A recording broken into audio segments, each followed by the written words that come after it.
Salut à tous, bienvenue sur Hashtag Protestant 2.0, on est samedi le 23 mai, on se retrouve dans la cuisine du presbytère, j'espère que vous allez bien ce week-end de l'Ascension. Alors pour ce matin, je vous propose une des lectures de notre union d'église qui est pour ce jour, c'est celle dans le livre aux Colossiens, au premier chapitre, à partir du verset 19, il sera question de la personne et de l'œuvre de Jésus-Christ. Dieu a décidé d'être pleinement présent en son Fils et par lui il a voulu réconcilier l'univers tout entier avec lui. C'est par la mort de son Fils sur la croix qu'il a établi la paix pour tous, soit sur la terre, soit dans les cieux. Vous aussi, vous étiez autrefois loin de Dieu. Vous étiez ses ennemis à cause de tout le mal que vous pensiez et commettiez. Mais maintenant, par la mort que son Fils a subie dans son corps humain, Dieu vous a réconciliés avec lui, afin de vous faire paraître devant lui saint, sans défaut et irréprochable.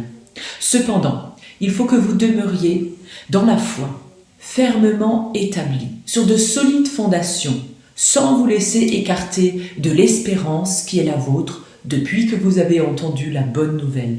Cette bonne nouvelle a été annoncée à l'humanité tout entière, et c'est d'elle que moi, Paul, je suis devenu le serviteur.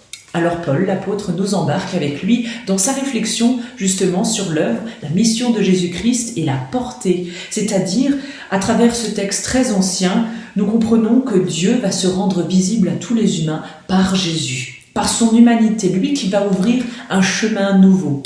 Paul appelle ainsi les croyants de la communauté de Colosse, à cette époque-là, justement, à se mettre en route, en restant attachés d'abord à ce qui est le plus important, à de solides fondations, vers le Christ.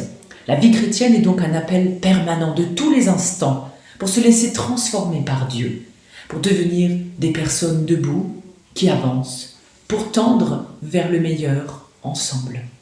Je vous propose une prière issue de la communauté de Thésée dans ce recueil, prière pour chaque jour. Voici ce qu'il nous est demandé de prier pour ce jour. Seigneur Jésus, après avoir donné ta vie sur la croix, tu es entré dans la gloire du Père, que toute l'humanité participe à ta vie de ressuscité.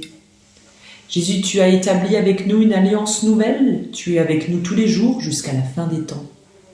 Jésus, tu es apparu aux disciples après ta passion, par ta présence au milieu de nous, affermis notre foi. Jésus, tu as promis l'Esprit Saint aux apôtres, qu'il renouvelle notre fidélité envers toi. Jésus, tu as envoyé les apôtres annoncer la bonne nouvelle jusqu'aux extrémités de la terre, que l'Esprit Saint fasse de nous des témoins de ton amour. Seigneur Christ, aurions-nous la foi jusqu'à transporter les montagnes? Sans amour, que serions-nous? Toi, tu nous aimes, Seigneur, sans ton esprit qui habite en nos cœurs, que serions-nous? Toi, tu nous aimes, et tu ne veux ni la souffrance, ni la détresse humaine.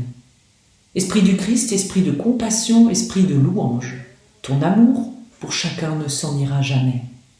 Bénis-nous, Jésus le Christ, nous et ceux que tu nous as confiés, et garde-les avec nous dans ta paix.